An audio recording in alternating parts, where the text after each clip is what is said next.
산상순 전체의 줄거리를 조금 가벼운 언어로 재구성하여 요약을 합니다.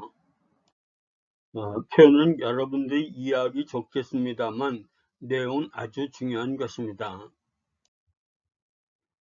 하나님이 예수님을 통하여 우리를 구원하신 방법은 예수님이 이 세상에 인간의 몸으로 오신 것도 그렇고 예수님이 십자가상에서 죽으시고 사흘 만에 부활하신 것도 그렇습니다.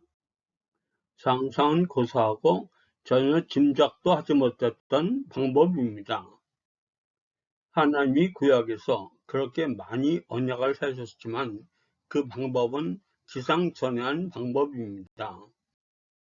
지금의 예수 믿는 우리들은 너무나 많이 듣고 익히 알고 있는 이야기니까 믿는 사람들은 쉽게 받아들이지만 예수님 당시의 사람들에게는 쉽게 받아들일 수 없는 이야기입니다.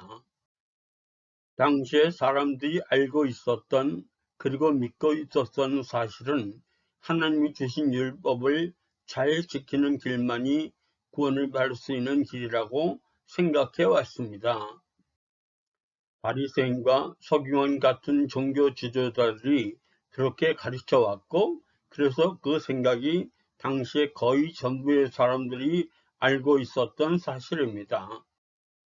마태복음 5장부터 7장까지를 흔히들 산상수훈이라고 하고 너무나 주옥같은 말씀이라고 합니다. 그런데 주옥같은 것은 맞는데 흔히들 생각하고 있는 것과는 다른 이유 때문에 그렇습니다.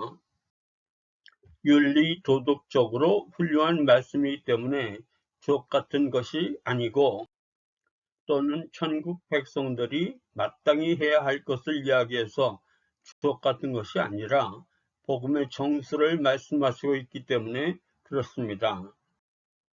그동안 회개하라 외치시고 병 고쳐주시고 가진 기적을 베푸시다가 이제 본격적으로 비밀스러운 천국에서 하나님과 영생을 누리는 길을 처음으로 말씀하시기 시작하시는 것입니다. 그것도 별로 배움이 없는 사람들에게, 먹고 살기에 지친 사람들에게 전혀 생각할 수도 없었던, 들어보지도 못했던 이야기를 시작하시는 것이 산상수훈입니다. 지금 전혀 예상하지 못했던 비밀스러운 말씀을 하시는데 한가하게 도덕, 윤리 타령으로 시작하지는 않았을 것입니다. 산상수훈은 극단적으로 이야기하면 도덕 윤리하고는 전혀 상관없는 예수님의 설교입니다. 비밀스럽게 천국에 들어갈 수 있는 방법을 이야기하시는 것입니다. 산상수훈 중에서 굳이 하나의 핵심 구절을 뽑으라 하면 바로 5장 17절입니다. 내가 율법이나 선지자를 폐하러 온 줄로 생각하지 말라. 폐하러 온 것이 아니요 완전하게 하려 함이라. 7장까지의 긴 산상수훈을 말씀하시기 전에 먼저 5장 17절에서 결론과 같은 말씀을 하시고 그 다음에 그 결론에 대해서 설명을 하시는 것입니다. 5장 18절부터 20절까지는 율법 조금만 어겨도 절대로 천국에 들어갈 수 없다는 이야기를 말씀하시는 겁니다.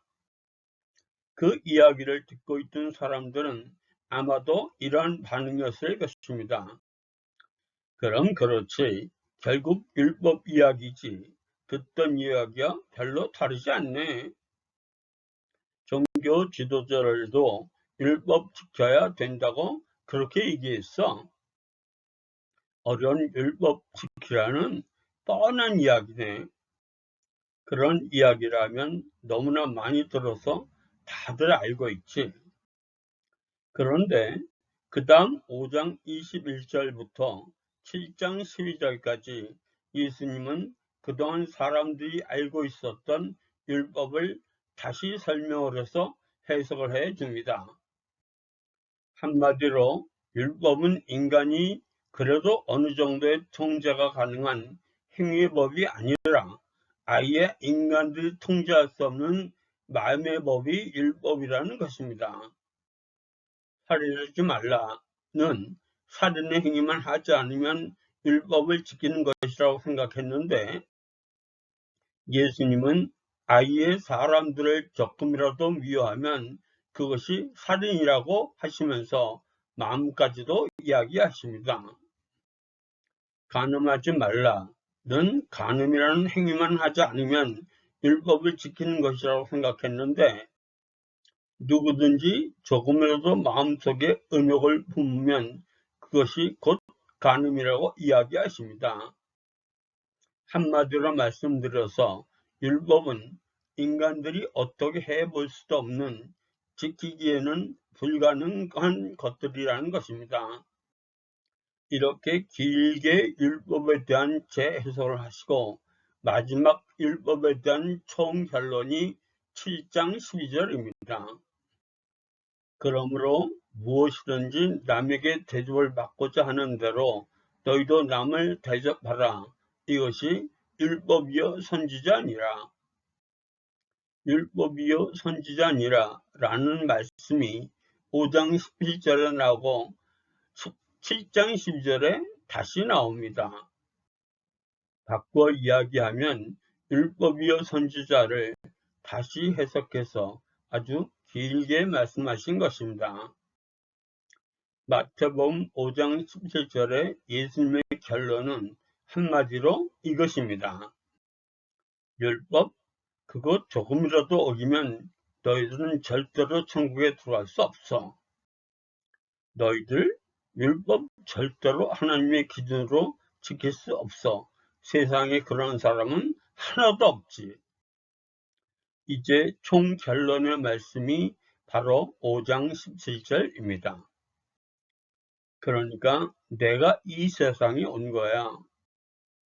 너희들이 절대로 지킬 수 없는 율법을 내가 다 지켜주고 너희는 그저 예수 믿는 믿음으로 율법 모두 지켰다고 그렇게 하나님으로부터 인정을 받는 거야. 너희들 스스로는 절대로 율법을 지켜서 의로워질 수 없기 때문에 예수 믿는 믿음 하나로 하나님이 너희를 모두 율법을 완벽하게 지켰다고 그래서 의롭다고 여겨지는 것이야. 그래서 그것이 너희들이 천국에 갈 수 있는 유일한 방법이지. 천국에 들어가서 하나님과 같이 영생을 누리는 방법은 이것 이외에는 절대로 존재하지 않지. 율법을 완벽하게 하나님의 기준에 맞게 지키는 것은 불가능한 일이지만 예수 믿는 것은 누구든지 능력이 없어서 못하지는 않지. 그래서 이것이 하나님의 은혜이고 복음이지.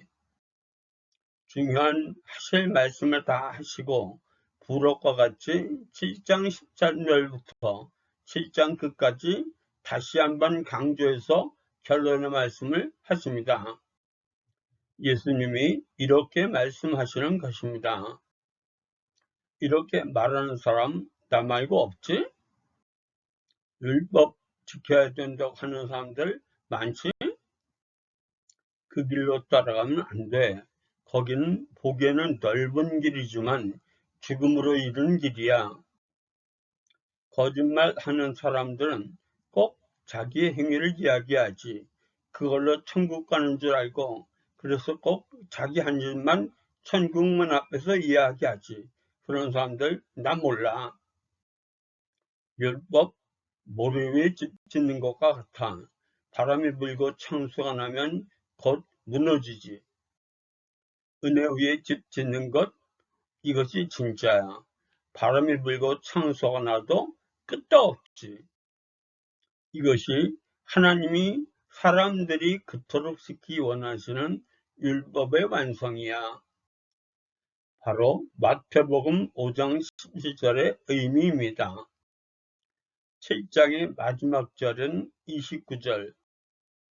그 이야기를 듣던 많은 사람들이 종래의 종교 지도자들이 하던 이야기와 전혀 다른 들어보지도 못한 이야기를 권위있게 하시는 것을 보고 놀랐던 것입니다.